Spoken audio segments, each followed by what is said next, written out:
మీ అందరికీ నా హృదయపూర్వకమైన వందనాలు, దేవునికి స్తోత్రాలు. నా ప్రభు మీకు తోడై ఉండి మీరు వెళుతున్న ప్రతి మార్గాలు, వస్తున్న ప్రతి మార్గాలలో, చేస్తున్న ప్రతి దానిలో నా దేవుడు మీకు తోడై ఉండి మీకు, మీ కుటుంబాలకి, మీకు కలిగిన సమస్తమునకు నా ప్రభు తోడై ఉండి మిమ్మల్ని అందరినీ ఆశీర్వదించునుగాక. ఆమేన్. యెషయా ప్రవచన గ్రంథం 60వ అధ్యాయం 10వ వాక్యములో 2వ లైన్ నేను చదువుతూ ఉన్నాను. ఈ పరిశుద్ధ గ్రంథమైన బైబిల్ తెరిచి చూడండి. ఏలయనగా నేను కోపపడి నిన్ను కొట్టి తిని కానీ కటాక్షించి నీ మీద జాలి పడుచున్నాను. గట్టిగా ఒకసారి లే.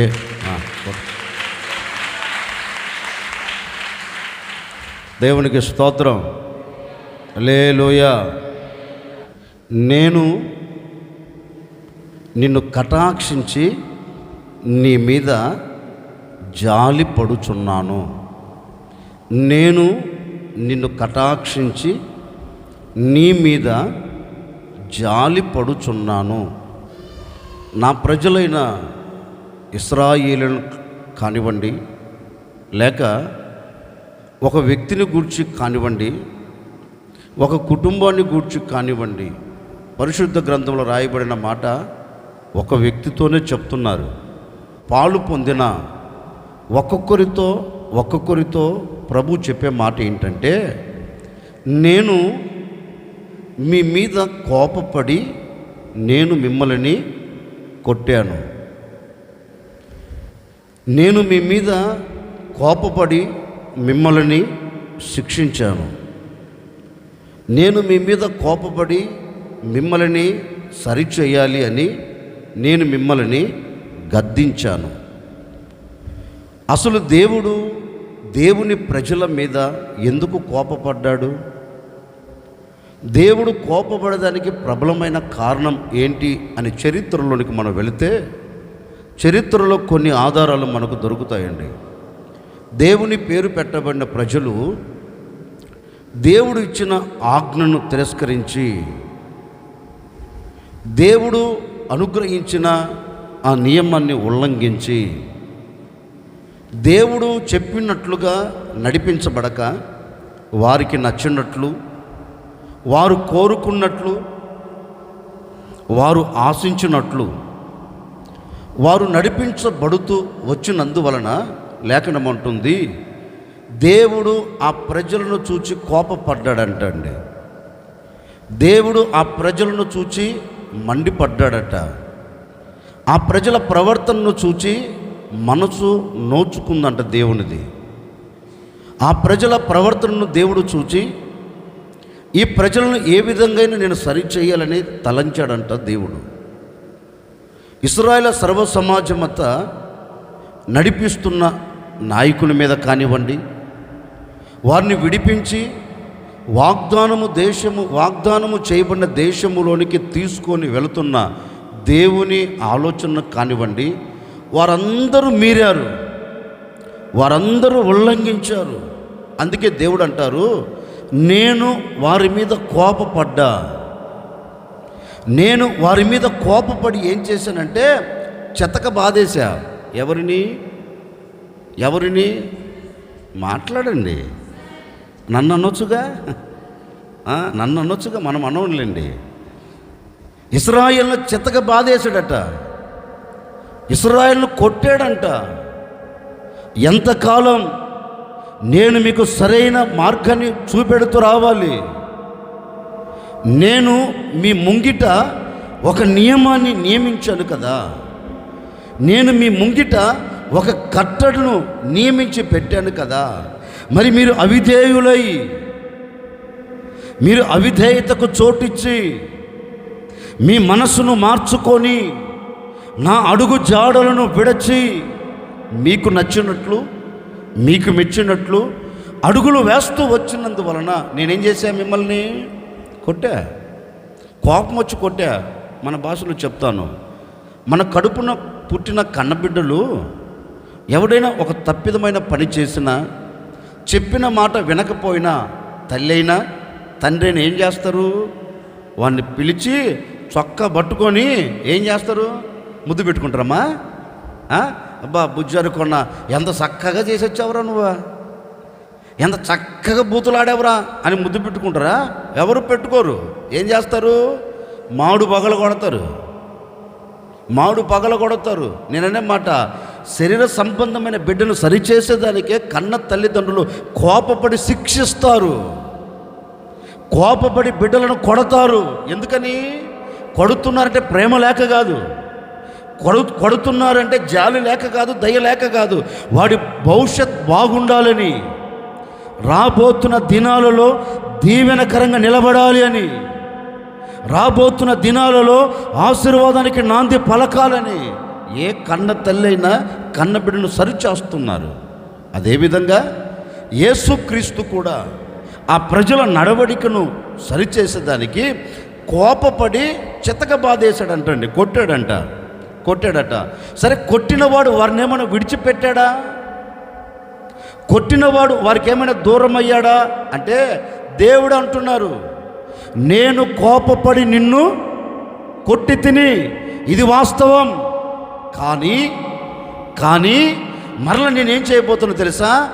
ఎవరినైతే నేను కొట్టానో, ఎవరినైతే నేను గద్దించానో, నేను అతని మీద మరలా నా కటాక్షమును నేను పంపబోతూ ఉన్నాను, నా జాలిని నేను పంపబోతూ ఉన్నాను.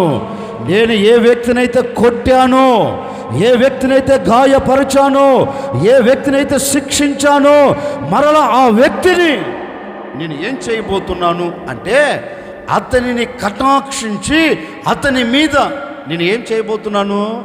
నా జాలి, నా దయ అతని మీదికి పంపి నేను మరలా అతనిని నా హక్కున నేను చేర్చుకోబోతూ ఉన్నాను. కాకపోతే చూడండి, బిడ్డలను తల్లిదండ్రులు కొడతారు కదా. ఏంటి కొట్టరా? కొడతారు. కొట్టిన తర్వాత కోపం అంతా పోయిన తర్వాత అల్లా మూలన కూర్చున్న వాడు ఏడుస్తూ ఉంటే తల్లి తండ్రి ఏం చేస్తారు? తిన్నగా వాడి దగ్గరికి వెళ్ళి రా నాన్న రా అని వాడిని మరలా వాడు రాను అన్నా, వాడు చేయి పట్టుకుంటున్న విదిలిస్తున్నా ఏం చేస్తాం మనం? దగ్గరికి వెళ్ళి లేదురా నాన్న అని రెండు రెక్కల కింద మన చేతులు పెట్టి వాడిని లేపుకొని వచ్చి కూర్చోబెట్టుకొని వాని మీద మనం ఏం పడతాం? జాలి పడుతాం. అవునా? పడరా? మీరు పడేటట్టుగా లేరునట్టున్నారు. ఏ కన్న తల్లి అయినా జాలి పడుతారండి. కొట్టిన కన్న తల్లి మళ్ళీ బిడ్డను ఏం చేస్తుంది? జాలిపడి అతని మీద కటాక్షం ఉంచి మళ్ళా హక్కున చేర్చుకొని అతనితో మాట్లాడుతుంది. నానా, నీకు ఏమి కావాలి? నీకు ఏమి అవసరం? నీ అవసరం ఏంటి అని తల్లి ఏం చేస్తుంది? వాడి ఏడుపు ఆపేదానికి 10 రూపాయలు 20 రూపాయలు అవసరం లేకపోయినా ఏం చేస్తుంది? ఇచ్చి పంపుతుంది. వాడు అంతటితో ఏడుపు ఆపి సంతోషకరంగా వెళుతాడు. అట్లాగే నా ప్రభు ఈరోజు మీతో చెప్తున్నారు, ఒకవేళ నీ ప్రవర్తన సరిలేక, ఒకవేళ నీ అడుగు జాడలు సరిలేక, నీ నడవడిక సరిలేక, దేవుని చిత్తాన్ని కాళ్ళతో త్రొక్కి పడవేసి నీ స్వచిత్తం నెరవేర్చుకుంటూ ఒకవేళ ఈనాటి వరకు వచ్చావేమో, కనుక దేవుడు నిన్ను గాయపరుస్తూ వచ్చాడు, నిన్ను కొడుతూ వచ్చాడు. కొట్టిన దేవుడే, శిక్షించిన దేవుడే, హెచ్చరిక చేసిన దేవుడే. చెప్పకనే చెబుతూ ఉన్నారు, కొట్టిన నేనే మిమ్మల్ందరినీ కటాక్షించబోతూ ఉన్నాను, మీ మీదకు నా జాలిని పంపబోతూ ఉన్నాను. ఒక్కొక్కరి మీద నా దేవుని కటాక్షము దిగిరాబోతూ ఉంది. నా దేవుడు ఒక్కొక్కరి మీద జాలి పడబోతూ ఉన్నాడు. నా దేవుని దయ, నా దేవుని కటాక్షం ఒక్కొక్కరిని కమ్ముకోబోతూ ఉంది, ఆవరించబోతూ ఉంది. నా ప్రభు ఏ ఒక్కరిని విడిచిపెట్టకుండా, ఏ ఒక్కరికి దూరము కాకుండా సాక్షాత్తుగా నా ప్రభువే మీ మీద ఆయన కటాక్షాన్ని ఉంచబోతూ ఉన్నాడు, ఆయన దయను పంపబోతూ ఉన్నాడు. ఆ దేవుని కటాక్షమును నీవు పొందుకోబోతూ ఉన్నావు, అనుభవించబోతూ ఉన్నావు. నీ కుటుంబం మీదకి నా దేవుడు పంపబోతూ ఉన్నాడు. మంచు కుమ్మరించబడుతున్నట్లు, మంచు చెట్టును ఆవరించినట్లు నా దేవుని కటాక్షం మిమ్మల్ని కమ్ముకొనుగాక, ఆవరించునుగాక. ఒక్కొక్కరిని ఆవరించి మీ కన్నీళ్ళన్నిటినీ ఈ మాసంలో తుడిచివేయునుగాక. మీ కన్నీళ్ళన్నిటికీ నా దేవుడు ముగింపును కలగ చేయునుగాక. హల్లెలూయా. అందుకే దేవాతి దేవుడు అంటారు, నేను కోపపడ్డాను, నేను కోపపడ్డాను, కోపపడి నేను మిమ్మల్ని కొట్టిన తర్వాత ఏం చేస్తున్నాను, మీ మీద నా కటాక్షమును ఉంచి మీ మీద నేనేం చేయబోతున్నాను, జాలి పడబోతున్నాను. ఒకరోజు మాట చెప్తాను. ఎఫ్రాయిమును గూర్చి పరిశుద్ధ గ్రంథం చక్కగా చెప్తుందండి. ఎఫ్రాయిము అంట దేవునితో ఉండవలసిన వాడు, దేవునితో నడవవలసిన వాడు, దేవుని సన్నిధిలో నిలిచి మనస్ఫూర్తిగా ఆయన్ను సేవించవలసిన వాడు సేవించటం ఆపేశాడంటండి. మన భాషలో చెప్పుకోవాలి అంటే దేవునికి దూరం అయ్యాడు. సరే, దేవునికి దూరమై ఏమైనా మౌనంగా ఉన్నాడా అంటే మౌనంగా లేడట. ఏమైపోయాడంటే దేవునిని విడిచి మరలా అన్య దేవతల వైపు తిరిగాడంటండి. దేవునికి దూరమై విగ్రహాలతో పొత్తు పెట్టుకున్నాడట. దేనినైతే మొదట విడిచాడో, దేనినైతే మొదటికి దూరం అయిపోయాడో మరలా ఆ విగ్రహాలతో ఏమైపోయాడు, సాంగత్యం చేయటం ప్రారంభించాడు. ఒకప్పుడు అతని స్థితి ఎలా ఉంది, ఆనందకరంగా. ఒకప్పుడు అతని స్థితి ఎలాగుంది, సంతోషకరంగా. ఎప్పుడైతే ఇతని ప్రవర్తనలో మార్పు కలిగిందో, ఇతని నడవడికలో మార్పు కలిగిందో, దేవాతి దేవుడు ఆ పరిస్థితిని చూచాడు. సరే, చూచాడు కదా, చూచి ఒరే నీ చావు నువ్వు చావరా అన్నాడా ఏంటండి? అనలా. లేఖనం అంటుంది, ఎవడు త్రిప్పి వేయలేని అప్పము వలె మారిపోయాడట. ఎవడు తెలుసా మీకు అప్పం ఏంటండి? దోశ తెలుసా లేదా? మన భాషలో చెప్తున్నాను. ఇప్పుడు పెన్నమ్మ మీద దోశ వేశారమ్మా, దోశ వేసి మర్చిపోయే పక్కింటి అంత ముచ్చట్లు పెట్టారు. ఒక 5-10 నిమిషాలు వచ్చి చూసిలోపు ఏమైపోయింది అమ్మా, మాడు చెక్కలాగా తయారైంది. ఇప్పుడు గంట పెట్టి లేపితే లేస్తుంది, అది తిప్పి వేసేదానికి కుదురుతుందా? అట్లాగా అయిపోయాడంటే ఇతడు. వాక్యం ఉంటుంది, ఎవడు త్రిప్పి వేయలేని అప్పము వలె మారిపోయాడు. ఆహారము తినవలసిన వాడు ఆహారం తినట్లేదంట, గాలిని మేస్తున్నాడట. అంటే ఇతడు ఆహారముతో కడుపు నింపుకోవట్లా, దేనితో? గాలితో కడుపు నింపుకుంటున్నాడట. ఈ పరిస్థితులను నీకెందుకు కలిగాయి అంటే దేవునికి దూరమై. ఈ స్థితిగతుల మధ్యలో ఎందుకు కూరుకొని పోయావు అంటే దేవుని ఆజ్ఞను ఉల్లంఘించి అన్య జనులతో సాంగత్యము చేసి లోక సంబంధమైన వాటిలో మిళితమైపోయినందువలన ఎవడు తిప్పివేయలేని అప్పము వలె మారిపోయాడంట. ఇతనిని చూచి దేవాతి దేవుడు చెయ్యి విడిచిపెట్టలేదంటండి. విడిచిపెట్టకుండా ఎట్లాగైనా ఈయన సరిచేయాలి, ఎట్లాగైనా ఇతని నడవడికను మార్చాలి, ఎట్లాగైనా ఇతను మరల నా సన్నిధిలో నిలబడాలి అని ఏం చేశాడు తెలుసా? అతని మీద కోపపడి శిక్షించటం మొదలు పెట్టాడంటండి, కొట్టడం మొదలు పెట్టాడట. ఇప్పుడు ఈ ఎడ్లు ఉన్నాయి, ఎడ్లు తెలుసా? ఎద్దులు తెలుసా తెలియదా? కోడె తెలుసా? కోడె అంటే అరక కట్టరు, దానికి అరక కట్టరు. అరక కట్టని ఒక కోడె ఇప్పుడు అరకను కట్టాలి అనుకొని తీసుకుని వెళ్ళారనుకోండి, దాని మెడ మీద ఈ కాడి మ్రాను పెట్టారనుకోండి, అది సేద్యం చేస్తుందా ఏంటి? 2 అడుగులు వేస్తుంది. 2 అడుగులు వేసిలోపు దాని మెడ మంటెక్కిపోద్ది. ఎప్పుడైనా కాడికి అలవాటు పడితే కదా, కాడికి అలవాటు లేని కోడిని తీసుకొని వస్తే ఏమవుతుంది? 2 అడుగులు వేసిలోపు ఏమవుతుంది? ఆ మెడ మీద పెట్టిన ఆ కాడిని తప్పుకుంటుంది. అప్పుడు ఏం చేస్తాడు యజమానుడు? ఇట్లాగే వదిలేస్తే ఇది కాడికి పనికిరాదు, ఎట్లాగైనా దీనికి కాడి కట్టి నేర్పించాలని ఆ యజమానుడు ఏం చేస్తాడు తెలుసండి, ముళ్ళు కర్రతోనో సెలకొడుతునో వేసి ఉతకబాదుతాడు. 4 దెబ్బలు కొడతాడు, మరలా కాడిమరాను వేస్తాడు. 4 దెబ్బలు కొడతాడు, మరలా కాడిమరం వేసి దానికి నేర్పిస్తాడండి. దేనికి? కోడికి, ఒక ఎద్దుకి నేర్పిస్తాడు. నేర్చుకున్నతో ఆనందకరంగా ఎన్ని ఎకరాలైనా దున్నిద్దిల్లేండి, దాని సంగతి వదిలి పక్కన పెడదాం. ఈ ఎఫ్రాయిం కూడా అదే అంటాడు, ఒకప్పుడు కోడెవలె నేను ఉన్నాను, దేనికి లోబడకుండా, కాడికి అలవాటు కాని కోడెవలె నేను తిరిగి తిని. ఎన్నిసార్లు దేవుడు హెచ్చరించినా, ఎన్నిసార్లు దేవుడు బుద్ధి చెప్పినా, ఎన్నిసార్లు దేవుడు నాతో మాట్లాడుతున్నా నేను లోపడని ఒక కోడెవలె ప్రవర్తించానయ్యా.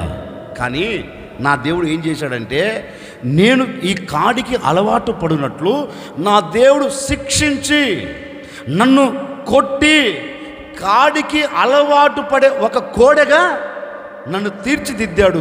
ఎందుకు కాడికి అలవాటు పడే ఒక కోడిగా దేవుడు మార్చాడంటే, వాక్యం అంటుంది, ఇతడు దేవుని సన్నిధిలోనికి వెళ్ళి పశ్చాత్తాపడ్డాడంట. అయ్యా, నా ప్రవర్తన ఎలా ఉంది, నా నడవడిక ఎలా ఉంది గనుక నన్ను నేను సరి చేసుకుంటున్నాను. ఒక్కసారి నీ కనికరమును నా మీదకి పంపు, ఒక్కసారి నీ కటాక్షము నా మీదకి పంపు. నేను ఈ పరిస్థితులలో నుండి లేపబడాలి, మునిగిపోయిన ఈ స్థితిలో నుంచి లేపి విలువ కలిగిన చోట మరలా నేను నిలబడాలి, నన్ను కనికరించు అని దేవుని పాదాలు పట్టుకొని మొరపెడతానంటండి. ఇప్పుడు దేవుడు అతని పశ్చాత్తాపాన్ని చూచి దేవుడు సాక్షాత్తుగా ఒక్క వాగ్దానం అతనితో చేస్తున్నాడు. ఇదిగో ఎఫ్రాయిము ఏమన్నా నాకు ప్రియమైన కుమారుడా, ముద్దు బిడ్డ కాడే, అయినప్పటికీ అతనిని గూర్చి నేను ఆలోచిస్తున్నప్పుడు, అతనిని గూర్చి నా జ్ఞాపకాలలో నేను తెచ్చుకుంటున్నప్పుడు నా కడుపులో ఒక వేదన కలుగుతుంది. దేవుడు అంటున్నాడండి, అతనిని గూర్చి నేను యోచించినప్పుడు, అతని గూర్చి నేను ఆలోచించినప్పుడు నా కడుపు వేదనగా ఉంది. ఎందుకయ్యా నీకు అంత వేదన? క్రమము తప్పి ప్రవర్తిస్తున్నాడు కదా, క్రమము తప్పి అక్రమైన మార్గాలు నడిపించబడుతున్నాడు కదా. ఎందుకు అతను చూచి నువ్వు ఎందుకు వేదన పడుతున్నావు? వదిలిపెట్టకపోయావా అంటే దేవుడు అంటాడు, రే, అతడు తనకు తాను పశ్చాత్తాపడుతున్నాడు గనక ఇప్పుడు నేనేం చేయబోతున్నానంటే, కొట్టిన నేనే, ఎఫ్రాయిమును కొట్టిన నేనే, తప్పక నేను అతనిని కరుణించబోతూ ఉన్నాను. కోట గట్టిగా దేవుడు అతనితో చెప్తున్నాడు, ఎఫ్రాయిం, ఓ ఎఫ్రాయిం, నేను శిక్షించిన నేనే ఏం చేయబోతున్నాను, కొట్టిన నేనే ఏం చేయబోతున్నాను, తప్పక నేను నిన్ను కటాక్షించి నా కనికరాన్ని పంపి తప్పక నా జాలిని నీ ఎదుట నిలబెట్టి ఆ స్థితిలో నుండి నేను బయటికి తీసుకొని రాబోతూ ఉన్నానని అతని మీదకి దేవుడు కటాక్షమును పంపాడండి. ఎక్కడ లేని వేదన, ఎక్కడ లేని శోధన, ఎక్కడ లేని బాధ, ఎక్కడ లేని కష్టం, కన్నీరు నువ్వు చూస్తూ వచ్చావేమో. ఎందుకని అంటే నీవు దేవుని మార్గాన్ని విడిచావు. ఈ మొదటి తేదీ రాత్రి మనసు విప్పి నీవు పశ్చాత్తాపడితే, అయ్యా నేను ఇక అలా ఉండను, ఈ 5వ మాసంలో ఇక నేను అలా నడవను అని ప్రభువుని అడగగలిగితేనండి, నిశ్చయముగా నా ప్రభు చెప్పకనే చెప్తున్నాడు ఈ రాత్రి మీతో. అందరైతే పశ్చాత్తాపడుతారో వారందరి మీదకి నా దేవుడు జాలిని పంపబోతూ ఉన్నారు, తన కటాక్షము పంపబోతూ ఉన్నారు, తన కటాక్షముతో నింపబోతూ ఉన్నారు. కటాక్షించే మాసముగా దేవుడు చేయబోతూ ఉన్నారు, జాలి చూపెట్టే మాసముగా దేవుడు చేయబోతూ ఉన్నారు, నీ కష్ట దినాలు తొలగిపోయే మాసముగా చేయబోతూ ఉన్నారు. ఈ దినమే ఈ రాత్రే ఒక అద్భుతం నీ పట్ల నా ప్రభు చేసి ముగించబోతూ ఉన్నారు. విశ్వసించు, నా దేవుడు తన కటాక్షమును నా మీదకి పంపబోతూ ఉన్నాడు, దేవుడు నా మీద జాలి పడబోతూ ఉన్నాడు అని విశ్వసించగలిగితే తప్పక నా దేవుని కటాక్షం ఒక్కొక్కరు అనుభవించబోతూ ఉన్నారు. తప్పక ఆ కటాక్షములో ఉన్న ప్రతి దీవెన మీరందరి మాసంలో చూడబోతూ ఉన్నారు, అనుభవించబోతూ ఉన్నారు. అద్భుతమైన రాత్రిగా ఈ రాత్రి నీ బ్రతుకుల్లో నా దేవుడు మార్చివేయబోతూ ఉన్నారు, నా దేవుడు తీర్చిదిద్దబోతూ ఉన్నారు. ఈ ఆవరణంలో కూర్చున్న ప్రతి ఒక్కరిని నా దేవుడు కటాక్షించునుగాక, నా దేవుడు జాలి చేసుకొనుగాక. హల్లెలూయా. అందుకే సాక్షాత్తుగా ప్రభువే అంటాడు, నేను కోపపడి కొట్టి తిని కానీ ఇప్పుడు నేనేం చేయబోతున్నా, నేను నిన్ను కటాక్షించి నీ మీద నేను జాలి పడుచున్నాను.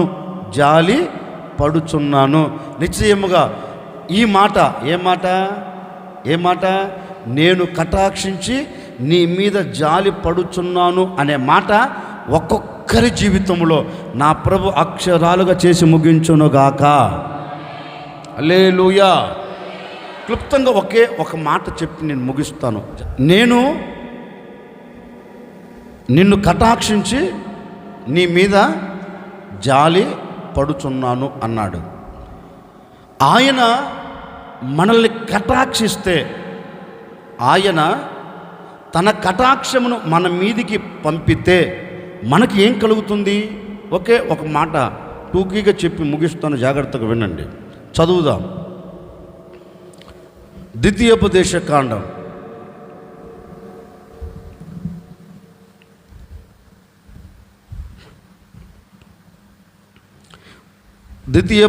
కాండం 33వ అధ్యాయం 16వ వాక్యాన్ని ఒకరు చదవండి. 23, 24 వాక్యాలు ఒకరు చదవండి. మా సంపూర్ణముగా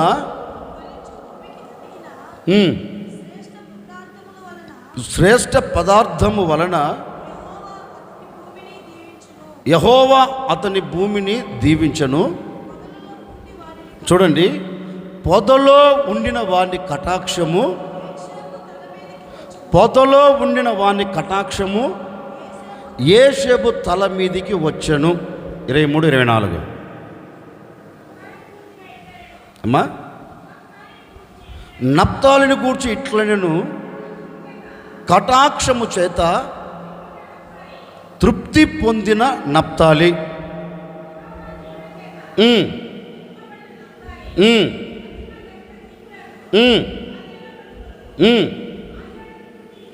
ఆషేరును గూర్చి ఇట్లనెను, ఆషేరు తన సహోదరులందరికంటే ఎక్కువగా ఆశీర్వదించబడెను, అతడు ఎక్కువ కటాక్షము నొందెను. ఈ ద్వితీయోపదేశ కాండములో ముగ్గురు గూర్చి రాయబడింది. ముగ్గురు కూడా ఏం పొందారు? కటాక్షము పొందినవారే. ఈ ముగ్గురు ఎవరు? ఏంటి? యాకోబు కుమారులు.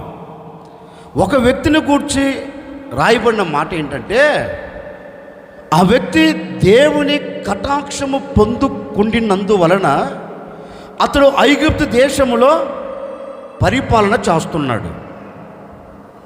మరొక వ్యక్తిని గురించి రాయబడిన మాట ఏంటంటే, అతడు దేవుని కటాక్షము పొందుకున్నాడు గనుకనే అతని బ్రతుకు దినములన్నిట ఏమనుభవిస్తున్నాడు? తృప్తికరమైన జీవితం. మరొక వ్యక్తిని గురించి రాయబడింది, ఆషేరును గూర్చి, దేవుని కటాక్షము పొందుకున్నాడు గనుకనే సహోదరులందరికంటే ఏమి పొందాడు? ఘనత పొందాడు. ఈ ముగ్గురు గురించి చదివినా మనకు తెలిసేది ఏంటి అంటే, దేవుని కటాక్షము పొందుకున్నారు కనుక వీరు ఆశీర్వదించబడుతూ వచ్చారు. దేవుని కటాక్షము పొందుకున్నారు కనుక వీరు ఏ చోట అడుగు పెట్టినా అక్కడ దీవెన చూడగలుగుతున్నారు. దేవుని కటాక్షం నీకు కలిగిందా? తల్లితో నన్ను చూడండి. 4 మాసాలు నీవు చేస్తున్న చేతి పనిలో కానివ్వండి, నీవు చేస్తున్న వ్యాపారంలో కానివ్వండి, నీవు చేస్తున్న ఉద్యోగంలో కానివ్వండి, ఒక ఘనత కలుగుతూ వచ్చిందా? నీ ఉన్న చోట దీవెనకరంగా మలచబడుతూ వచ్చావా అంటే లేదు. ఎక్కడేసావరో గొంగలి అంటే అక్కడే అన్నట్లుగా నీ ఆత్మ సంబంధమైన జీవితం కావచ్చు, శరీర సంబంధమైన జీవితం కావచ్చు, అలా ఊగిసలాడుతూ వచ్చింది. ఎందుకని? 4 మాసాలు నీవు దేవుని సన్నిధిలో దేవుని కటాక్షము కొరకు ఎదురు చూడలేదు. దేవుని కటాక్షము కొరకు ఎదురు చూడక, దేవుని కటాక్షము నీవు పొందవలసిన ఆశీర్వాదం, నీవు అనుభవించవలసిన దీవెన నీ కుటుంబానికి దూరం అయిపోయింది. చాలామంది అంటారు కదండి, ఇక వచ్చింది అనుకున్నాను అన్నయ్య, వచ్చినట్లే వచ్చింది కానీ మరల కంటికి కనుమరుగైపోయింది. ఇక ఆశీర్వాదం కలుగుతుంది అనుకున్నాను, ఆశీర్వాదం కలుగుతుంది అనుకున్నాను కానీ ఆశ ఏమైపోయింది? నిరాశగా మారిపోయింది. ఇక ఇది జరుగుతుంది అనుకున్నాను, జరుగుతుంది అని భ్రమలో బ్రతికాను, కానీ జరుగుతుంది అనుకున్నది కూడా జరగకుండా నిలిచిపోయింది. నేననే మాట, ఎందుకు నిలిచిపోయింది, ఎందుకు జరగట్లేదు అంటే వాక్యం అంటుంది, దేవుని కటాక్షం నువ్వు పొందుకోలా. దేవుని కటాక్షము నీకు దూరంగా ఉంది. నీవు ఆ కటాక్షముకు దూరంగా నిలబడ్డావు. అందుకే ఏ ఒక్క దీవెన లేదు. నిండు మనసుతో ఒక సేవకుడిగా కోరుకొని మిమ్మల్ని ఆశీర్వదిస్తున్నానండి. ఎందరైతే దేవుని కటాక్షము కావాలి అని ఆశపడతారో, ఎందరైతే దేవుని కటాక్షం పొందుకోవాలని ఆరాటపడతారో, పొదలో నుండి వచ్చిన వాని కటాక్షం కావాలని ఎందరూ మనసు విప్పి దేవుని రాత్రి అడుగుతారో, ఒక సేవకుడిగా నేను కూడా ఆశీర్వదిస్తున్నాను. ఎందరైతే ఆశపడుతూ ఉన్నారో ప్రతి ఒక్కరి తలల మీదికి, ప్రతి ఒక్కరి కుటుంబాల మీదికి నా ప్రభువైన యేసుక్రీస్తు కటాక్షం ఒక్కొక్కరు అనుభవించబోతూ ఉన్నారు, ఒక్కొక్కరిని నింపబోతూ ఉన్నారు. నా దేవుని కటాక్షం ఒక్కొక్కరిని దర్శించబోతూ ఉంది, ఒక్కొక్కరిని దర్శించబోతూ ఉంది. నా దేవుని కటాక్షము చేత ప్రతి వారు నింపబడుదురుగాక. ఈ రాత్రి ఎందరైతే కటాక్షము అనుభవిస్తారో వారందరూ ఎక్కడ నిలబడినా, ఏ చోట నిలబడినా అక్కడ అత్యధికమైన దీవెనను చూడబోతూ ఉన్నారు, అత్యధికమైన ఆశీర్వాదాలు అనుభవించబోతూ ఉన్నారు. ఇక శాపం తొలగిపోతూ ఉంది. నా దేవుడు నిన్ను దీవెనకరంగా నిలబెట్టే మాసముగా చేయబోతూ ఉన్నాడు. ఆ విధంగా నువ్వు బ్రతుకున్నట్లు, ఆ విధంగా సాగి వెళ్ళినట్లు నా దేవుని కటాక్షం నిన్ను కమ్ముకొనుగాక, నిన్ను ఆవరించునుగాక. ఈ రాత్రి ఆ కటాక్షము కొరకు నువ్వు వేచి చూడగలిగితే నిశ్చయముగండి, యేషేబును ఆశీర్వాదకరంగా నిలబెట్టిన ఆ దేవుడే, నప్తాలిని తృప్తిపరచిన ఆ దేవుడే, ఆషేరును సహోదరులందరికంటే ఘనతను కలగచేసిన ఆ దేవుడే ఈ మాసములో నీ కుటుంబ విషయములో తృప్తికరంగా బ్రతకబోతూ ఉన్నావు, తృప్తికరంగా జీవించబోతూ ఉన్నావు. నీ కుటుంబం అన్ని విషయంలో ఘనతలో నిలిచి ఉండేటట్లుగా అద్భుతం చేయబోతూ ఉన్నాడు. నీ కుటుంబానికి ఘనత కలగబోతూ ఉంది, నీ కుటుంబానికి తృప్తి కలగబోతూ ఉంది, మీ కుటుంబాలకు దీవెన కలగబోతూ ఉంది. అలా కలుగునట్లుగా ఈ రాత్రి నా దేవుడు మీ అందరి మీదకి కటాక్షమును పంపబోతూ ఉన్నారు. మీ అందరి మీదకి నా దేవుని కటాక్షం దిగి రాబోతూ ఉంది. మీ అందరూ ఆ కటాక్షమును అనుభవించి ఈ మాసమంతా ఆశీర్వాదకరంగా సాగి వెళ్ళుదురుగాక. గట్టిగా చెప్పు, ఇంకొంచెం గట్టిగా చెప్పు. అందుకే వీరి ముగ్గురు నుంచి వాక్యం చెప్తుంది, కటాక్షము పొందారు కనుక వీరికి ఏం కలిగింది? దీవెన, ఒక ఆశీర్వాదకరమైన దీవెన వీరికి కలిగింది కనుకనే దీవెనకరంగా వారు నిలబడ్డారు. ఈ రాత్రి వారి గురించి మనము మాట్లాడుకోగలుగుతూ ఉన్నాం. ఈ రాత్రి వారిని ఏంటండి, మనల్ని ఆశీర్వదించడా, మనల్ని దీవించడా? ఏం మాట్లాడరేంటి? మనల్ని దీవెనకరంగా నిలబెట్టరా? ఈరోజు అడగండి, ఏమడుగుతారు? కటాక్షం అడగండి. ఆ కటాక్షము పొందుకున్న వ్యక్తే ఆశీర్వాదకరంగా నిలబడగలుగుతాడు. కటాక్షము పొందుకున్న వ్యక్తే దీవెనకు నాంది పలకగలుగుతాడు. కటాక్షము పొందుకున్న వ్యక్తే ఘనతను చూడగలుగుతాడు. ఒకరోజు ఒక ఆవిడ భర్త దగ్గరికి వెళ్ళి భర్తతో ఒక మాట అంది. నేను చెప్పింది వింటావు కదండి అన్నది. నువ్వు చెప్పింది నాకు ఎవరు పక్కింటామో చెప్పింది వింటానేంటి? ఈయనను కదా. నువ్వు ఎవరివి? నా ఎముకలో ఎముక, నా మాంసంలో మాంసం, నాలో నుండి తీయబడ్డావు కనుక నువ్వెవరివి? నారి. అమ్మ నారి కనుక నీ మాట నేను జమ దాటుతానా తల్లా? దాటనమ్మా చెప్పు అన్నాడు. ఆ అమ్మ కూర్చొని తిన్నగా, అంటే నాకు వచ్చిన చెప్తున్నాను, జ్ఞానవంతురాలు అనుకుంటే ఆ అమ్మ కోపంలో ఉన్నప్పుడు చెప్పలా, కోపంలో ఉన్నప్పుడు చెప్పలా, ప్రశాంతంగా నిమ్మలంగా నెమ్మదిగా సంతోషకరంగా ఉన్నప్పుడు కూర్చొని ఆ అమ్మ ఇతనితో చెప్తుంది, ఏం లేదండి, మనమున్న దేశమేమో కరువుతో నింపబడిపోయింది. ఈ కరువు కోరలో మనం చెక్కబడి కాంటికి కాలు చాపేదానికంటే మన ప్రక్కన దేశంలోనికి వెళ్ళి ఏదో సంపాదించుకొని 4 దినాలు అక్కడ ఉండి అంతో ఇంతో కూడగట్టుకొని మరలా మన దేశానికి తిరిగి వద్దాం అని ఓ చిన్న సలహా అడిగింది. మన ఇద్దరం అయితే బాగుండు, మనతో కూడా పిల్లలు ఉన్నారు కదా, వారి భవిష్యత్తును మనం మనసులో పెట్టుకొని చూడాలి కదా అని అడిగింది. పాపం భర్త కూడా నిజమే కదా, ఈ దేశమంతా కరువుతో నింపబడిపోయింది, ఈ కరువులో మనం చనిపోయేదానికంటే ప్రక్కన దేశంలోనికి వెళ్ళి అంతో ఇంతో కూడగట్టుకుని సంపాదించుకుని ఇంటికి వస్తే బాగుండు కదా అని ఆ అమ్మ చెప్పిన మాటకు ఈయన కట్టుబడి మూట ముళ్ళ సర్దుకొని తిన్నగా ఎవరికి పెట్టకుండా వెళ్ళిపోయాడు. ఎవరిని? భార్యను తీసుకొని పిల్లలను తీసుకొని వెళ్ళిపోయాడు. సరే, నాకు వచ్చిన ఒక డౌట్ ఏంటంటే, అక్కడికన్నా వెళ్ళి ఏమైనా సంతోషకరంగా ఉన్నారా? ఏంటండి, ఇక్కడ సమృద్ధి లేదన్నారు. సరే, సమృద్ధి కలిగిన చోటుకు వెళ్ళి ఏమైనా సమృద్ధి అనుభవించారా? ఇక్కడ దీవెన లేదన్నారు. సరే, దీవెన కలిగిన చోటుకు వెళ్ళి ఏమైనా దీవెన చూచారా? లేదు, దీవెన లేదు. వెళ్ళారు. ఇంకో మాట చెప్పనా, వెళ్ళిన ఆమె వెళ్ళేటప్పుడు 4గా వెళ్ళారు. వెళ్ళిన తర్వాత 3 కోల్పోయింది. ఆ అమ్మ 3 కోల్పోయింది. భర్త చనిపోయాడు, 2 బిడ్డలు చనిపోయారు. ఒంటరిగా నిలబడిపోయింది. ఇప్పుడు ఆ అమ్మ నోట వచ్చే మాట తెలుసా? నేను సమృద్ధి కలదాననై వెళ్ళి తిని వచ్చేటప్పుడు ఎలా వచ్చాను? రిక్తురాలిగా. నాకు వచ్చిన ఒక డౌట్, అంటే చదివేటప్పుడు డౌట్లు వస్తాయి నాకే. సమృద్ధి గల దాన ఎందుకు వెళ్ళావు అక్కడికి? మరి ఇక్కడ సమృద్ధి ఉన్నప్పుడు అక్కడికి ఎందుకు వెళ్ళావు? ఏంటి, ఆలోచించవలసిన మాట కదా. ఇక్కడ ఆమె అంటుంది, నేను సమృద్ధి గల దాననై వెళ్ళి తిని. మరి సమృద్ధి ఉంటే ఎవడు వెళ్ళమన్నాడు? సమృద్ధి కలిగిన చోటును ఎందుకు విడిచిపెట్టావు? సమృద్ధి కలిగిన చోటును ఎందుకు కాళ్ళతో తన్నావు? నీ కంటికి నచ్చిందని, నీ మనసుకు మెచ్చిందని ఆశపడి అడుగులు వేశావు. ఇప్పుడు ఏమైంది? అన్నీ కోల్పోయావు. ఎలా వచ్చింది అయ్యమ్మ? రిక్తురాలుగా తిరిగి వచ్చిందంటండి. రిక్తురాలుగా వెళ్ళేటప్పుడు ఉన్నతమైన అనుభవాలు వెళ్ళి వచ్చేటప్పుడు ఏంటి, అన్నిటిని పోగొట్టుకుని ఇంటికి తిరిగి వచ్చింది. వచ్చేటప్పుడు ఒక ఆమెను తెచ్చుకుంది, కోడల్ని తెచ్చుకుంది.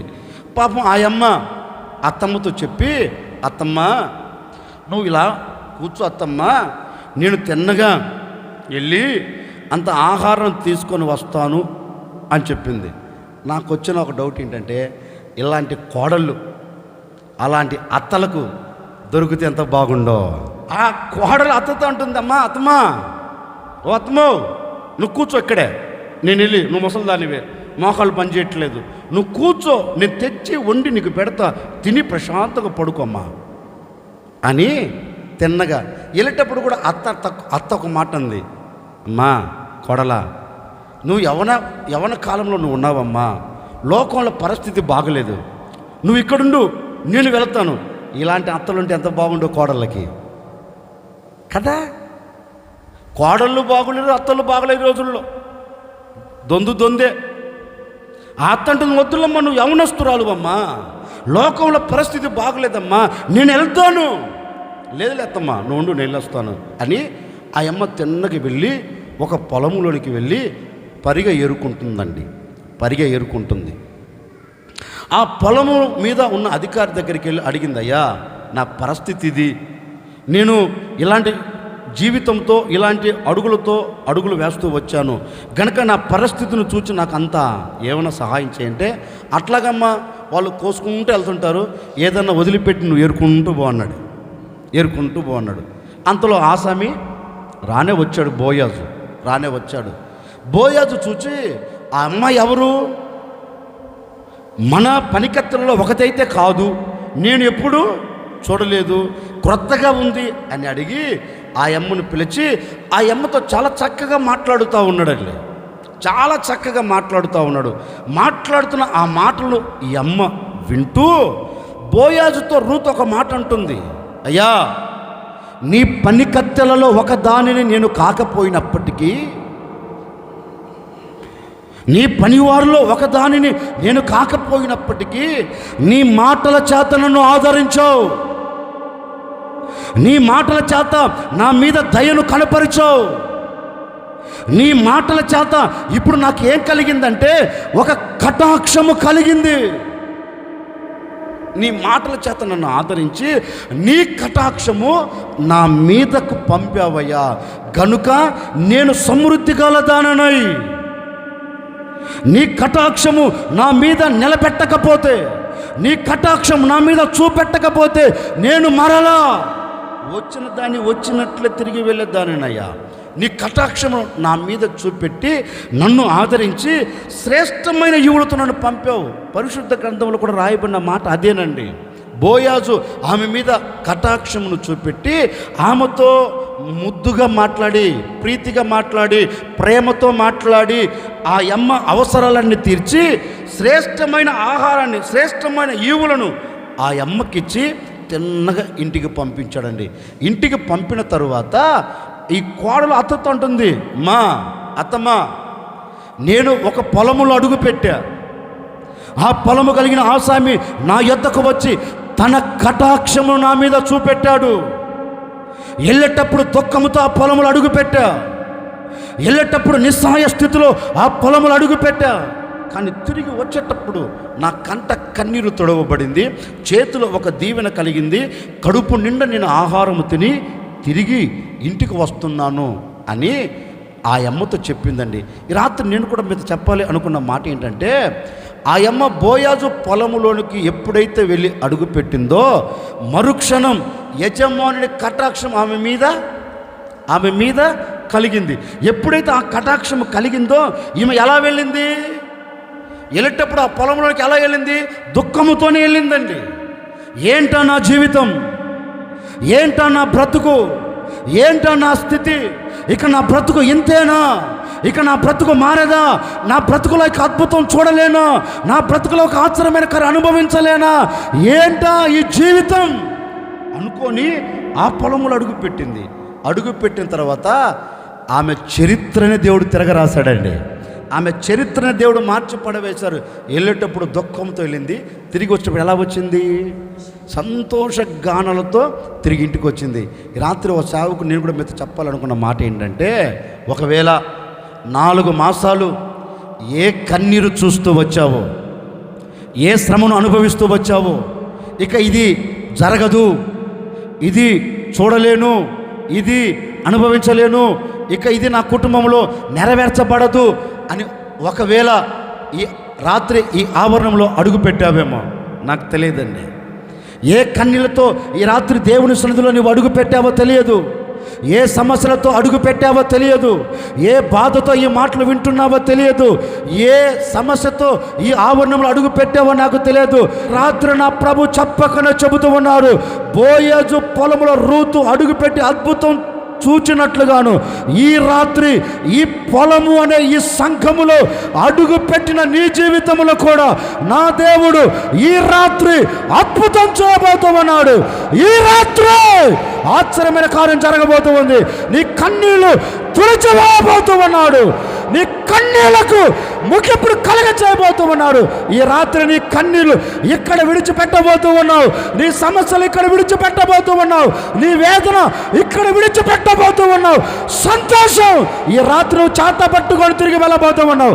సంతోషకరంగా తిరిగి వెళ్ళబోతూ ఉన్నావు.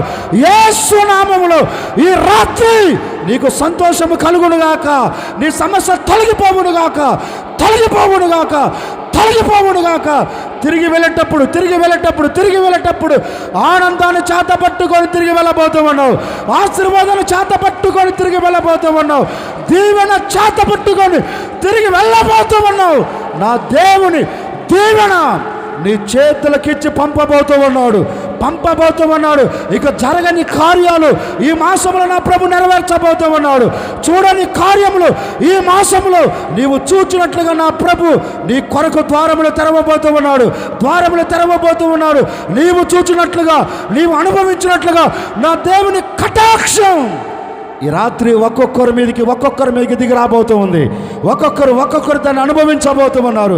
నిశ్చయముగా ఈ ఆవరణను విడిచి వెళుతూ ఉండగానే, ఈ ఆవరణ నుంచి దాటుకొని నువ్వు వెళుతూ ఉండగానే రూతు దీవెన చేత పట్టుకొని సంతోషకరంగా ఇంటికి తిరిగి వెళ్ళినట్లుగా ఈ మొదటి తేదీ ఈ రాత్రి నుండే నా దేవుడు తన ఆశీర్వాదాలు నీ చేతులకు అప్పగించబోతూ ఉన్నాడు.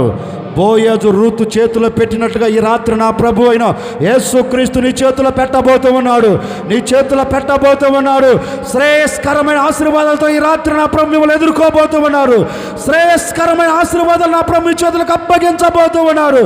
శ్రేయస్కరమైన దీవెన నా దేవుడు నీకు కలగ చేయబోతూ ఉన్నారు. ఆ దీవెనతో ఈ మాసమంతా నీవు బ్రతకబోతూ ఉన్నావు. ఆ దీవెనతో ఈ మాసమంతా నువ్వు సాగి వెళ్ళబోతూ ఉన్నావు. ఆ యమ్మ మీద కటాక్షమును పంపి ఆ యమ్మ చేతులకు దీవెను ఇచ్చి పంపినట్లుగా ఈ రాత్రి మనందరికీ కూడా ఇలాంటి కార్యం ప్రభు చేసి ముగించునుగాక. హల్లెలూయా, హల్లెలూయా. ఆ యమ్మ పొలం, ఏ పొలం? మన భాషలో చెప్తున్నాను. మనమందరం ఎవరిమి చెప్పండి? రూతు. కాసేపు అనుకుందాం. మనమందరం ఎవరిమి చెప్పు, గట్టిగా చెప్పు. మనమందరం ఎవరిమి? రూతు. ఇక్కడ మగవాళ్ళైనా ఆడవాళ్ళైనా అందరూ ఎవరు? కాసేపు అనుకుందాం. మనం అందరం రూతులం కదా. ఇలా చాలామంది రూతులు ఉన్నారు. మనం అందరం రూతులు. కానీ ఇప్పుడు మనం ఇంటికాడ నుంచి బయలుదేరేటప్పుడు ఎలా వచ్చాం? ఏంటి? అయ్యా వెళ్తున్నానయ్యా, ఈ మాసమన్నా కార్యం చేయవా అని ఆలోచించుకుని ఎవరన్నా వచ్చారా? ఎవరు రారు. అందరూ ఆలోచించి వచ్చారు. అయ్యా ఈరోజైనా నాతో మాట్లాడు, ఈ మాసమైనా కార్యం జరిగించు అని అందరూ దేవుణ్ణి అడిగే వచ్చారా లేదా?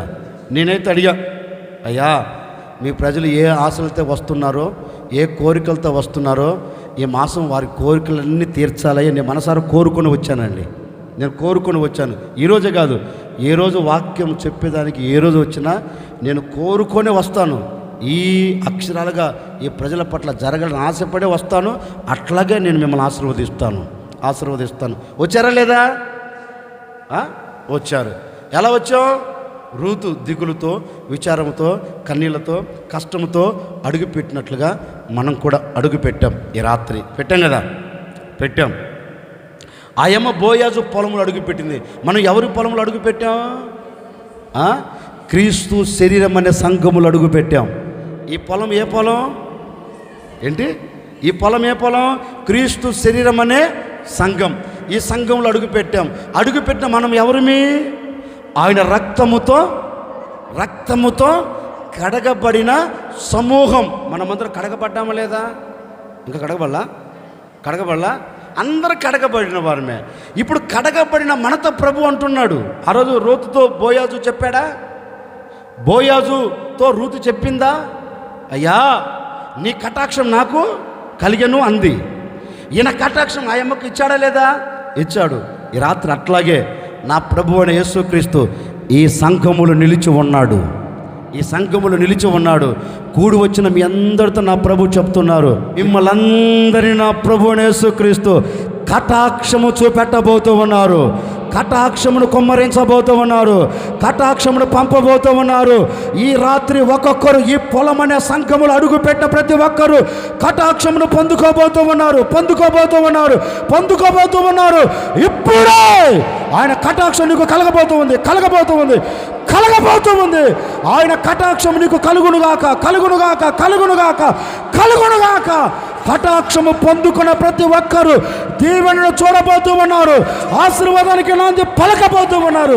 ఆ కటాక్షము చేత నా దేవుడు ఈ రాత్రి మిమ్మల్ని అందరూ తృప్తి పరచబోతూ ఉన్నారు. ఆ కటాక్షం చేత మిమ్మల్ని అందరూ గణపరచబోతూ ఉన్నారు. ఆ కటాక్షము చేత మీకు దీవెన కలగబోతూ ఉంది. ఇక మీదట ఈ మాసములో మీకు ఏ వైపు నుండి దీవెన కావాలని కోరుకుంటారో అన్ని వైపుల నా ప్రభు మీకు దీవెన కలగ చేయబోతూ ఉన్నారు. మూయబడిన ద్వారాలన్నీ నీ కుటుంబానికి, నీ వ్యక్తిగత జీవితమునకు మూయబడిన ప్రతి ద్వారాలని నా ప్రభు ఈ రాత్రి బ్రద్దలు చేయబోతూ ఉన్నాడు. ద్వారములన్నీ తెరవబోతూ ఉన్నారు. నలు దిశల నీకు ఆశీర్వాదం కలగబోతూ ఉంది. నీ కుటుంబం చుట్టూ నా దేవుని దీవెన నిలిచి ఉండబోతూ ఉంది. నీ కుటుంబం చుట్టూ నా దేవుని కాపుదల నిలిచి ఉండబోతూ ఉంది. ఈ రాత్రి నీవు ఏది అడిగినా దాన్ని ధారాళముగా నా ప్రభు నీకు దయచేయబోతూ ఉన్నారు. హల్లెలూయా. అందుకే ఈ ముగ్గురిని గురించి వాక్యం ఉంటుంది. దేవుని కటాక్షము పొందుకున్నారు గనకనే వారు ఏం చూడసాగగలిగారు? ఒక దీవెన. కటాక్షం లేకపోతే దీవెన చూడలేము. అందుకే కొట్టాడు, అమ్మో చెతక బాధేశాడు, ఈపు విమానం మోగింది కదా, ఈపు తాట తీశాడు. ఎవరు మాట్లాడండి. అంటే తాట అంటే మనకు శరీరం తీయటం కాదు, సమస్యలు ఎక్కువైపోయాయి, తట్టుకోలేకపోయాం. సమస్యల సుడిగుండాలు ఎరక్కపోయి ఇబ్బందులు పడ్డాం. ఏ వైపు మార్గం మనకు ఒక్కటి కూడా తెరవబడలా. కారణం ఏంటి? శిక్షించడం. తప్పక శిక్షించిన మీ అందరి మీద నా కటాక్షమును పంపి నేను మిమ్మల్ని అందరిని ఆశీర్వదించబోతూ ఉన్నాను. మీ అందరికీ తృప్తిని కలగ చేయబోతూ ఉన్నాను. మీరందరూ తృప్తికరంగా బ్రతకబోతూ ఉన్నారు. తృప్తికరమైన జీవితం సాగి వెళ్ళబోతూ ఉన్నారు. నిశ్చయముగా మీకు తృప్తిని నా దేవుడు కలగ చేయునుగాక. హల్లెలూయా. ఒకరోజు చెప్తాను. ఒకరోజు అబ్రహాం, మనందరికీ తెలిసిన విషయమే, ఈ మాట చెప్పి ముగిస్తాను. అబ్రహాం ఎండవేళలో అబ్రహాం అట గుడారం బయటకు వచ్చేసాడు. లోపల ఉండలేక, ఒక్క పోతకి ఉండలేక గుడారం బయటకు వచ్చేసాడు. ఎప్పుడైతే గుడారం బయటకు వచ్చి ఆ గుమ్మ ముందు కూర్చొని ఆలోచిస్తున్నాడు, ఏందా నా పరిస్థితి జరిగింది, దేవుడు చెప్పాడు ఇదిగో చేస్తాను అదిగో చేస్తాను అని చెబుతూనే వస్తున్నాడు, కానీ ఏంటో ఇంకా జరగట్లేదని ఆలోచనతో కూర్చున్నాడు. మన దేవుడు ఎవరు? మనసెరిగిన మహనీయుడు. మన అంతరంగంలో ఏముందో గుర్తించగలిగిన ఏకైక వీరుడు. అబ్రహాం మనసులో గుర్తించినట్టున్నాడు. అబ్రహాముకు ప్రత్యక్షమయ్యాడు. ఎప్పుడైతే అబ్రహాం ప్రత్యక్షమయ్యాడో అబ్రహాము కనుల ముందు కనపడుతూ ఉన్నారండి. హల్లెలూయా, హల్లెలూయా. అబ్రహాము ప్రత్యక్ష మరుక్షణమే అతని కళ్ళెత్తి చూడగా ముగ్గురు ఆ మార్గం గుండా వెళ్తున్నారు. అబ్రహాం పసిగట్టేశాడు. మనమైతే పసిగట్టే వాళ్ళం కాదులే. అబ్రహాం ఎవరు? విశ్వాసవీరుడు, మాకు తెలియదేంటి? అబ్రహాం ఎవరు? దేవునికి స్నేహితుడు. అంటే తన స్నేహితుడు వెళుతున్న సంగతి ఈ స్నేహితుడు ఏం చేశాడు? ఏంటండి, ఇప్పుడు ఎవరైనా మన ప్రాణ స్నేహితులు అటు వెళ్తున్నారనుకో, మన ప్రాణ స్నేహితులు బాగా క్లోజ్ అయిన ప్రాణ స్నేహితులు ఉంటారే, ఎవరైనా అటు వెళ్తున్నారనుకో, వాళ్ళని చూసి ఎమ్మటే మనం గ్రహిస్తామా లేదా? ఏంటి, ఒరే మన స్నేహితుడు వెళ్తున్నాడు, రే ఎక్కడికి వెళ్తున్నావు అని పిలుస్తారా లేదా? అట్లాగే తన ప్రాణ స్నేహితుడు ఆ మార్గం గుండా వెళ్తుంటే చూచిన వాడు మరుక్షణమే దిగ్గున లేచి, అయ్యో నా ప్రాణప్రియుడు, నా ప్రాణ స్నేహితుడు, నా దేవుడు నన్ను దాటుకొని వెళ్ళిపోతున్నాడేంటి అని గుడారము దగ్గర నుండి పరిగెత్తుకుంటూ వెళ్ళి వారు ముగ్గురు ఎదుట సాష్టాంగ పడ్డాడంటండి. ఎలా పడ్డాడు? గట్టిగా చెప్పండి. అబ్రహాం ఎవరు? నాకు తెలిసి మీరు అంటారండి. అబ్రహాం ఎవరంటే ధనవంతుడు. అబ్రహాం ఎవరు? ఐశ్వర్యవంతుడు. అతని కంటే ప్రపంచంలో మరొకడు గొప్పవాడు లేడు. ఉన్నాడా? లేడు. అంతటి ఐశ్వర్యవంతుడు పరిగెత్తుకుంటూ వెళ్ళి వారు ముగ్గురు వెళ్తుంటే సాష్టాంగ పడ్డాడట. నాకు వచ్చిన ఒక డౌట్ ఏంటంటే, అబ్రహాం పోకుండా ఇంట్లో పనులు ఉన్నారుగా, ఒరే పెద్ద దాసుడా, కొంచెం పరిగెత్తి వాళ్ళని ఇంటికి తీసుకొని రాకపోయావా అని చెప్పొచ్చుగా. ఏంటి మాట్లాడేంటండి, చెప్పొచ్చుగా. ఎలియాజరు పోయి, ఏమండి పాస్టర్ గారు ప్రైజులాడండి, అబ్రహాం గారు మిమ్మల్ని రమ్మంటారు, తీసుకొని రమ్మంటున్నారంటే రాకుండా ఉంటారా ఏంటి? ఉండరా? నేను రానంటారా? లేదు, వస్తారు. అతను ఆలోచించిన ఆలోచన ఏంటంటే, నేను నా దేవుని సన్నిధిలోనికి వెళ్ళేటప్పుడు నా స్థితి నాకు అడ్డు రాకూడదు. నేను నా దేవుని సన్నిధిలో అడుగు పెట్టేటప్పుడు నా డబ్బు నాకు అడ్డు రాకూడదు. నేను నా దేవునితో సాంగత్యం చేసేదానికి వెళ్ళేటప్పుడు నా అధికారం నాకు అడ్డు రాకూడదు, నా స్థితి నాకు అడ్డు రాకూడదు అని ఏం చేశాడంటే, స్థితిని పక్కన పెట్టాడు, హోదాను పక్కన పెట్టాడు, ఆస్తిని పక్కన పెట్టాడు, ఐశ్వర్యాన్ని పక్కన పెట్టాడు. ఏమి లేని వాడిగా పరిగెత్తుకుంటూ వెళ్ళాడు. ఒక పేదవాడిలాగా పరిగెత్తుకుంటూ వెళ్ళి సాష్టాంగపడి అడుగుతున్నా, అయ్యా నీ దాసుని దాటి వెళ్ళవద్దు, అయ్యా నీ దాసుని మీద ఒకవేళ నీ కటాక్షం ఉంటే నిలిచిపో, నీ కటాక్షం నా మీద ఉంచి నన్ను దాటిపోకుండా నాతో పాటు నా ఇంటికి రా అన్నాడు. ఇక అంతే, అబ్రహాం ఎందుకరా పిచ్చోడా, సాగిల పడవలసిన అక్కరం ఏంటిలే లే అని తట్టి లేపి తిన్నగా అబ్రహాము భుజాల మీద చేతులు వేసుకొని తిన్నగా అబ్రహాం గుడానికి వచ్చేసారండి. ఎవరు? తండ్రి అయిన దేవుడు అబ్రహాం గుడారంలో అడుగు పెట్టేశాడు. ఇక అబ్రహాం అంటాడు, అయ్యా అంతో ఇంతో ఎండపూట వచ్చావు కదా, కొంచెం ఏదో ఒకటి చేసి పెడితే కమ్మగా తిని విశ్రాంతి తీసుకొని వెళ్ళిపో అంటే, అట్లాగే అబ్రహాం నువ్వు ఏది చేసినా చూస్తూనే ఉంటా, నువ్వు ఏం తీసుకొచ్చినా తింటూనే ఉంటా అన్నట్టున్నాడు ఆయన. వారు కూర్చున్నారండి. ఇంకా నాకు వచ్చిన డౌట్ ఏంటంటే, అబ్రహామే పరిగెత్తుకుంటూ వెళ్ళి మందలో ఒక శ్రేష్టమైన గొర్రెని తెచ్చాడంటండి. నాకు వచ్చిన డౌట్ ఏంటంటే, ఐశ్వర్యవంతుడు కదా, డబ్బున్నాడు కదా, అన్ని రంగాలు ఆరితేరినాడు కదా, రే పోయి ఒక మంచి పొట్టులో ఒకటి పట్టుకురాపో, గొర్రెను ఒకటి పట్టుకురాపో, వండి పెడదాం అనొచ్చుగా. ఏంటండి అల్లా, నా స్నేహితుడికి నా దేవునికి నేనే చెప్పండి, నేనే పరిచర్య చేయాలి. నా స్థితి నాకు ఏది అడ్డు రాకూడదు, నా పరిస్థితులు ఏవి అడ్డు రాకూడదు. నేను నా దేవుని సన్నిధిలోనికి వెళ్ళి పరిచర్య చేయాలి. అబ్రహాం ఇలాగేమైనా చేశాడా? లేదు, నా దేవునికి నేనే పరిచర్య చేయాలి అని పరిగెత్తుకుంటూ వెళ్ళి అన్నిటిని తీసుకుని వచ్చి, సరే పక్కింటోళ్ళకి ఎవరిని వంట మనిషి పెట్టి చేయించలా, ఆ ముసల్దే చేసింది. ఎవరు? శారమ్మ చేసింది. అబ్బో, శారమ్మ మంచి వంట మాస్టర్ అండి. ఆ అమ్మ వంట చేస్తే ఈయన ఆ అమ్మకు అన్ని సహాయం చేస్తే ఇద్దరు కలిసి వండి పెట్టి వారిద్దరికి భోజనం చేస్తుంటే, వీరిద్దరు వెళ్ళి వారి ముగ్గురికి భోజనం చేస్తుంటే ఈయన అబ్రహాం గారంట చెట్టు కింద నిలిచి ఉన్నాడంటండి. వారు ముగ్గురు తింటా ఉంటే, మీరు చదువుకోండి పరిశుద్ధ గ్రంథంలో, అబ్రహాం అంట వారు ముగ్గురు భోజనం చేస్తూ ఉంటే అబ్రహాం చెట్టు కింద వారు చూస్తూ నిలిచిపోయాడంట. తిన్న తర్వాత పీకల్లాగా కడుపుండా తిన్న తర్వాత ఇప్పుడు ఒకటి అంటున్నాడు, అబ్రహాం నీ కోరిక ఏంటో నాకు తెలుసు, నీ అవసరం ఏంటో నాకు తెలుసు, నీ పరిస్థితి ఏంటో నాకు తెలుసు.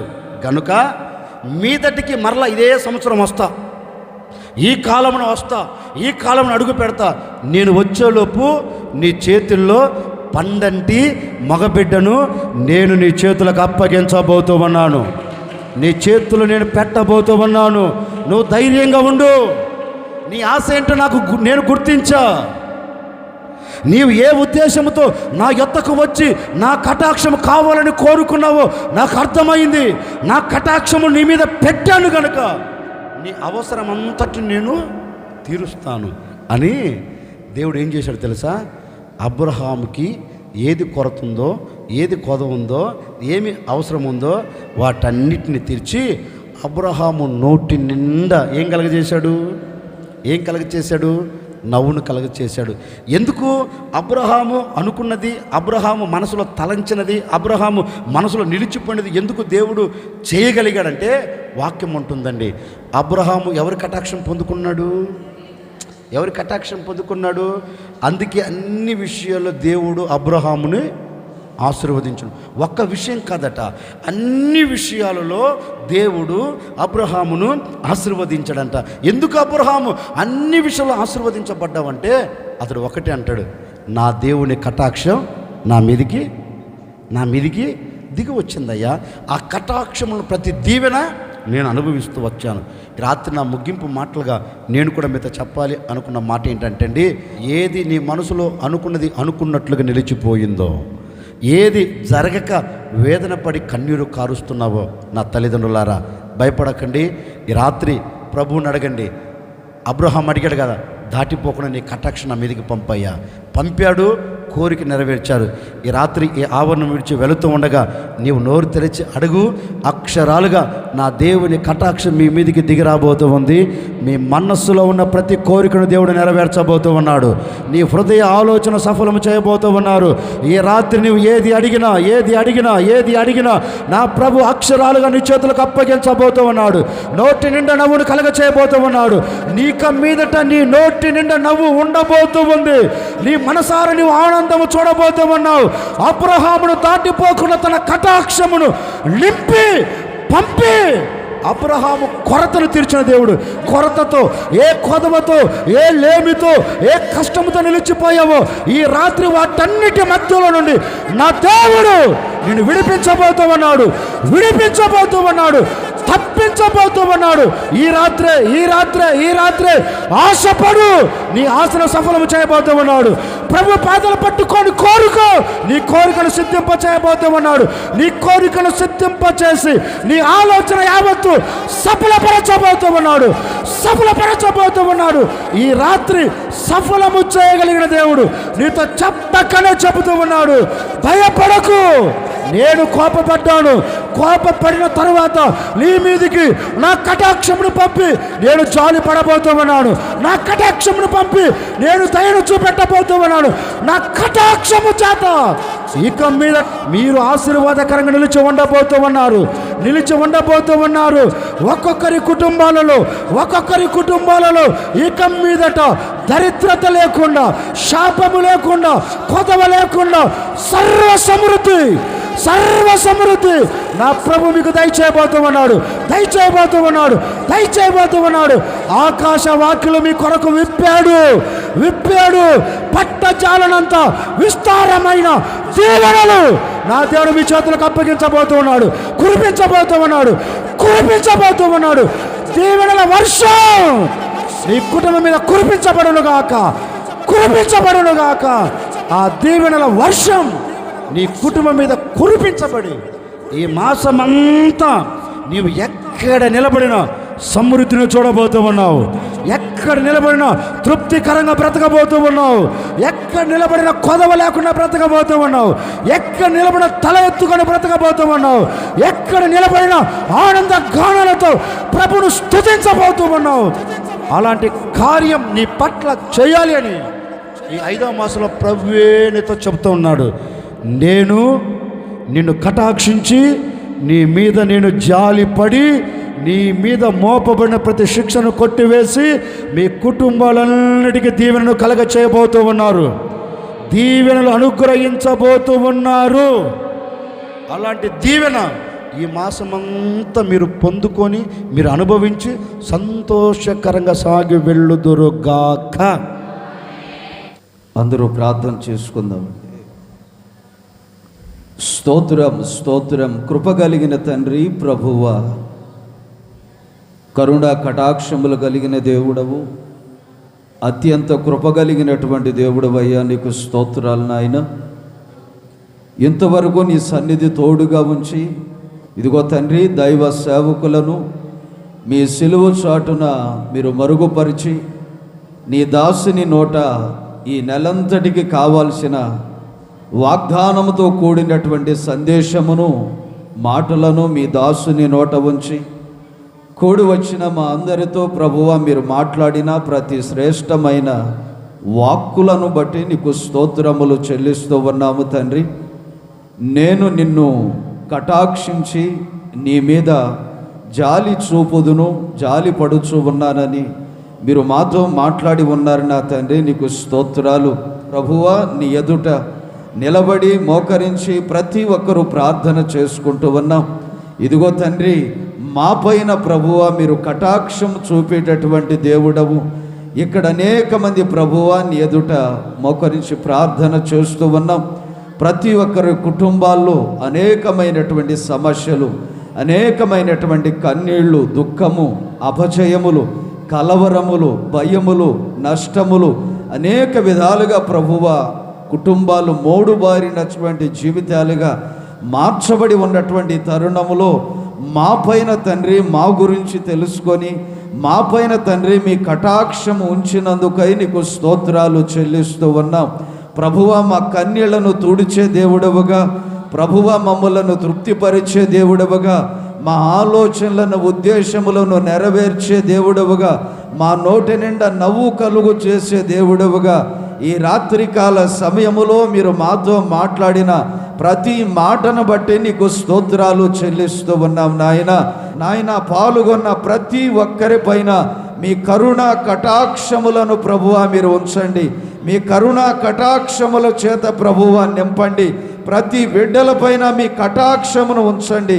ప్రతి కుటుంబములో మీ కటాక్షము ఉంచండి నా తండ్రి. అన్ని విషయాల్లో ప్రభువా బిడ్డలు నీ వలన కటాక్షము పొంది దీవించబడినటువంటి కుటుంబాలుగా మీరు మార్చమని ప్రార్థన చేస్తూ ఉన్నాం నాయన. నీ కటాక్షము మా మీద ఉంటే మేము దీవించబడతాము నా తండ్రి. నీకు స్తోత్రాలు. ఆషేరు పైన ప్రభువా నీ కటాక్షము ఉంచినటువంటి దేవుడవు. ఆషేరు కుటుంబాన్ని, ఆషేరు జీవితమును ప్రభువా దీవెనకరముగా మార్చినటువంటి దేవుడవయ్యా. ఈ స్థలములో నిలబడి ఉన్న ప్రతి ఒక్కరి పైన మీ కటాక్షమును మీరు ఉంచండి తండ్రి. నీకు స్తోత్రాలు. ప్రతి ఒక్కరిని పేరు పేరున ప్రభువా మీరు దీవించమని ప్రార్థన చేస్తూ ఉన్నాం నాయన. ఆకాశ వాక్యళ్లను తెరవండి. పట్టజాలనటువంటి విస్తారమైనటువంటి దీవెనల చేత ప్రతి ఒక్కరిని మీరు దీవించండి, దీవించండి, దీవించండి అయ్యా. నీ వలన ప్రతి ఒక్కరూ దీవించబడినటువంటి ప్రజలుగా ఒక్కొక్కరిని మీరు మార్చమని ప్రార్థన చేస్తూ ఉన్నాము తండ్రి. అలాగనే ప్రభువా యోసేపు మీద ప్రభువా నీ కటాక్షము నిలిచి ఉన్నందువలన యోసేపు ఫలించేటటువంటి కొమ్మగాను, ప్రభువా నీటి ఓట యొద్ద ఫలించేటటువంటి చెట్టుగాను ప్రభువా యోసేపు జీవితాన్ని మీరు మార్చి ఉన్నారు. ఐగుప్తు దేశములో ప్రభువా గొప్పగా మీరు ఆశీర్వదించి ఉన్నారు, హెచ్చించి ఉన్నారు నా తండ్రి. ఉన్న ప్రతి ఒక్కరి పైన మీ కటాక్షమును ఉంచండి. ప్రతి ఒక్కరి జీవితాలను ఫలింపచేయండి నాయన. మోడుబారినటువంటి జీవితములను ఫలింపచేయండి తండ్రి. ప్రతి ఒక్కరి జీవితముల్లో సంతోషాన్ని, ఆనందమును, ఫలభరితమైనటువంటి జీవితమును, ఒక గొప్ప అభివృద్ధిని, ఘనతను ప్రభువా మీరు కలుగు చేయమని నజరేయుడైన యేసు క్రీస్తు నామములో ప్రార్థన చేసి అడిగి వేడుకొనుచు ఉన్నాము తండ్రి. ఆమేన్. తండ్రి అయిన దేవుని యొక్క ప్రేమ, మన ప్రభువైన యేసు క్రీస్తు వారి కృప, పరిశుద్ధాత్మని యొక్క అన్యోన్య సహవాసం, సన్నిధి పాల్గొని దేవుని యొక్క కటాక్షము మా మీద, మా పిల్లల మీద, మా కుటుంబాల మీద ఉండాలని తీర్మానంతో ప్రార్థన చేసుకున్న ప్రతి ఒక్కరికి దేవుడు యొక్క కరుణ కటాక్షములు తోడే ఉండి నడిపించునుగాక. ఆమేన్.